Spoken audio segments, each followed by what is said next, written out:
Hey guys, how's it going? Andrew Chen here, back at it again at 8 p.m. Continuously bringing out you guys content and value. So right now we're in our React tutorial series, and in this episode I want to talk about conditional rendering and event handling in React. And for a demo of what we're gonna make, this is what we're gonna make in this video. We're gonna have a button, and when you press it, it's gonna trigger an event. And then this event actually sets the state differently, and we're going to render different things based on the different states. So right here, the state, if it's false, we're going to render the red text. If it's true, we're going to render the green text. All right, so let's get to it. Um, so this app is a little bit different from what we had earlier. I deleted everything. So let me go back. So in the last time, I think we had a clock component. So what I changed is that I deleted the clock class. I deleted this. I deleted this. I deleted this, and then I made a new app called our app. So yeah, let's actually start over. Let's delete this, and then let's start from here. I'm gonna do our app, and then I'm gonna say imports our app from our app.js. And so we're looking for a JavaScript file in our directory. So we're gonna make a new JavaScript file here, and we're really trying to make a class, right? This is just a class, but we're writing it in a different file. I have a shortcut, I have a plugin that I can just make a class really easily with underscore CER and pressing tab. Sorry, I really forgot what the plugin is called, but just copy this whole thing right here if you want to do the same thing.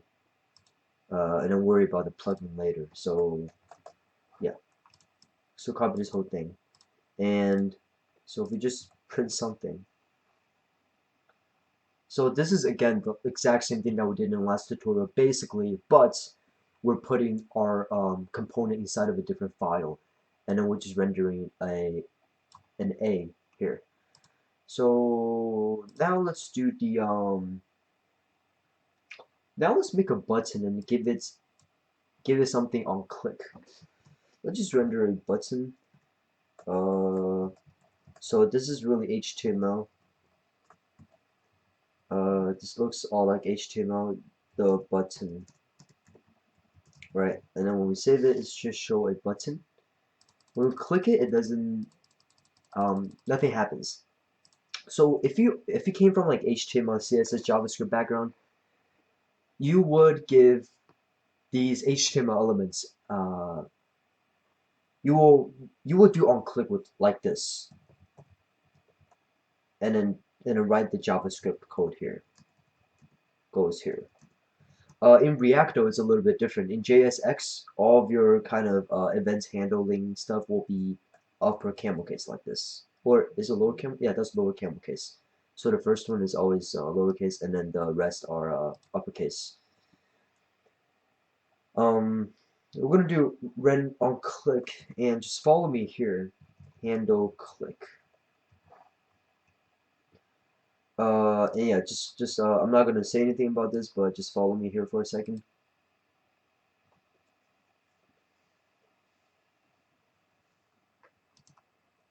It's a little bit laggy. Okay, we're back. And by the way, you often see like me just let me just show an example. So you might often see me formatting my code really easy just by pressing Control Alt F. To do the same thing, I know actually this is a plugin that I know. Go to your settings if you're this is how you set it up in Atoms. You go to install, and then you just type in prettify, and then just download that right there, or that right there. So prettier Atom, and you can get it to work. Now,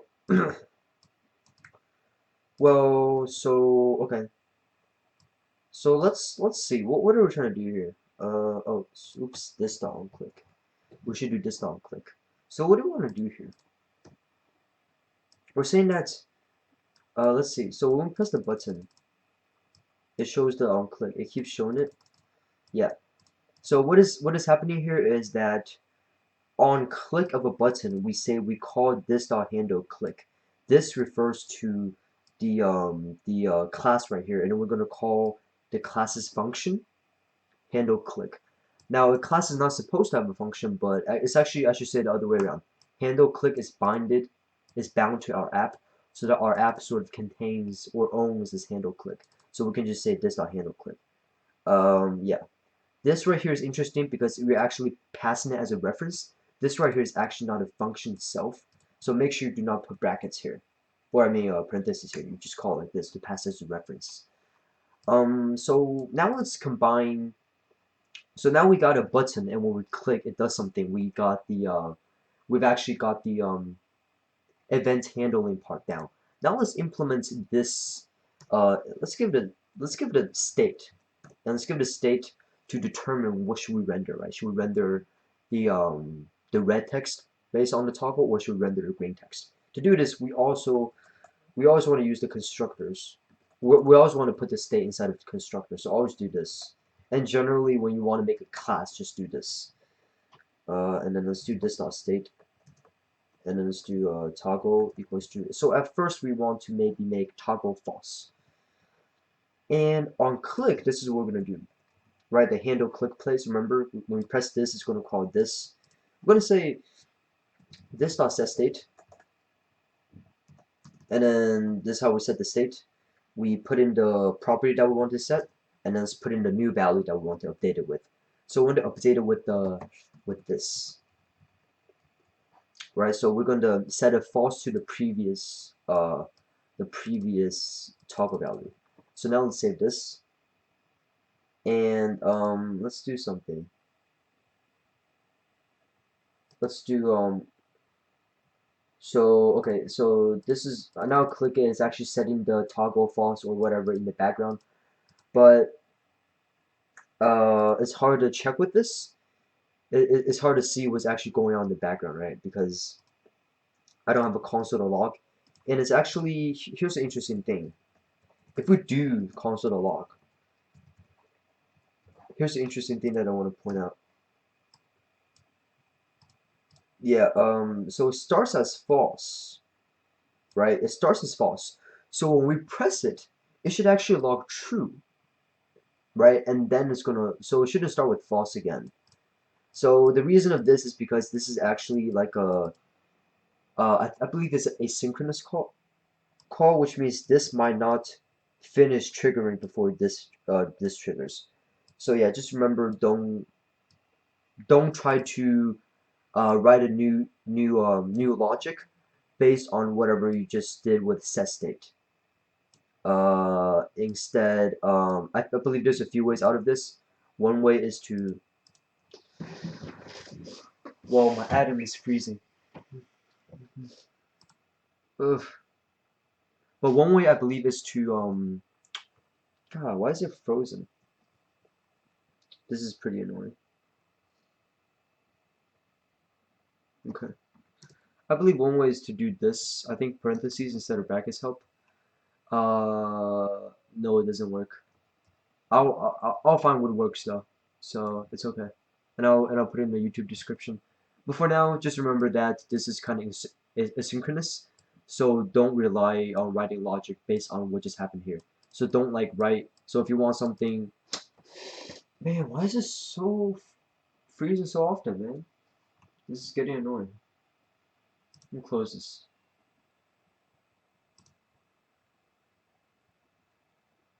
All right. Yeah.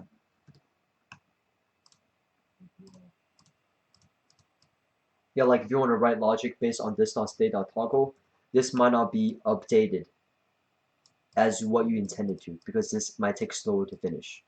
So that's okay.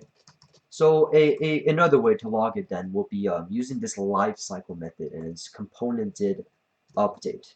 So last time I believe we used component did mount, and that triggers after render. Component did update triggers every time the something in the component changed. So let's console.log this.state.toggle, and this thing should work. So when I press it, should return true. Yeah, that works. Okay, now let's just, well, we kind of know it works now, so let's just get rid of the component did update and console log to, that's just error checking. So, and then here's, okay, now we want to do some conditional rendering. Now we want to say when the toggle is false, we're going to display a button that says that click this to make it true. And then if we have a button that is true, we're going to say click this to make it false. And my atom is lagging again, but it's okay. Here's how we're going to do it. Before return, we're going to make a const. And const is basically a JavaScript variable, but it's smaller than a variable, smaller scoped. Let's just do toggle state, and we're going to set this equals to this.state.toggle. And here's how we do conditional rendering. Let me delete this first. Actually, yeah. Open this up. It's kind of like this is a shorter syntax for if then, but alright, I'm gonna write it first and then tell you what's up.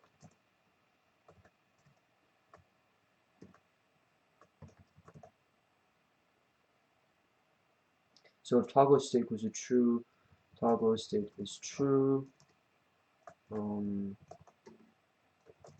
Yeah, so I'm gonna finish writing this first, and then I'll tell you what is happening. So, oh wait, I forgot a button. But okay, it's basically saying that we can read it like this. This is the I assume that you know if-then statements. This is basically saying that this is basically testing this as a boolean, and we render and then we return this part. We do this part. I mean, we trigger this line of code if it's true, and we trigger this part if it's false. So it's basically if this is true, then do this. Else, do this part. So let's make the button now. And again, we have an on click. Let's make the button first like this, and then oh, this has to go inside of a div, by the way. So I have to do like this. Let me see.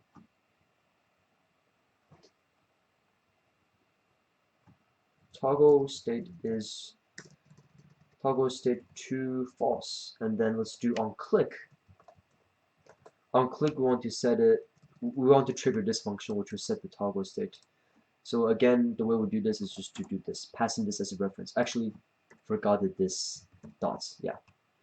And then for this part, we can do the same thing.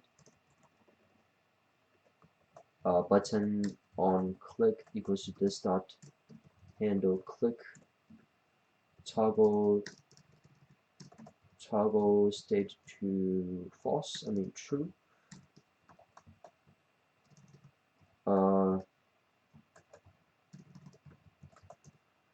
And then yeah. I think I'm missing something. Yeah. So that's all good. So you see, let's rerun this, and I'm gonna trace the code to make sure you guys get the fundamentals.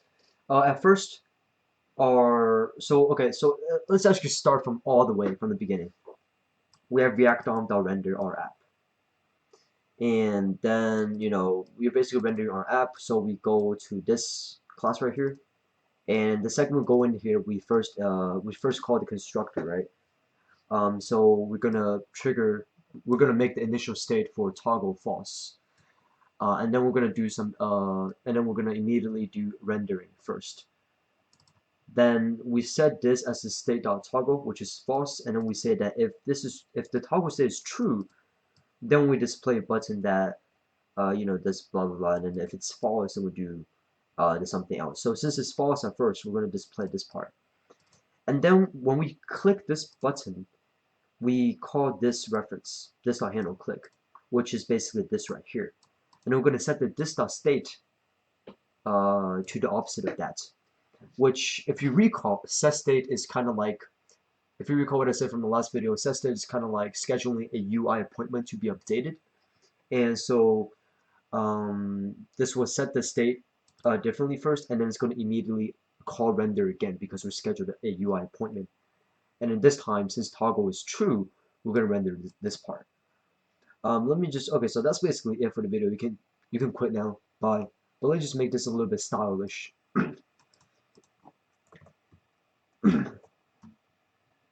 we're gonna do this a tag, which is an HTML tag, and we're gonna do this color equals to green, and the same thing. So don't really worry about this. This is how we kind of style with just React without CSS. So usually CSS takes care of the rendering, I mean the styling, and then JavaScript does the logic, and then HTML does the actual markup and display. But you can do this with React too, and I think most people would suggest us to use style in line. So like in the actual React code instead of opening up another CSS file like this. Yeah. And the underlying reason I'm not exactly sure, I would suggest you to look it up. I think it's because the CSS and the inline code tries to take control of the DOM at the same time, or CSS is always more dominant, and sometimes you don't want that or something. And doing this almost never have big issues versus CSS. So now this works, and that's it for this video. Thank you a lot for watching. Have a good one.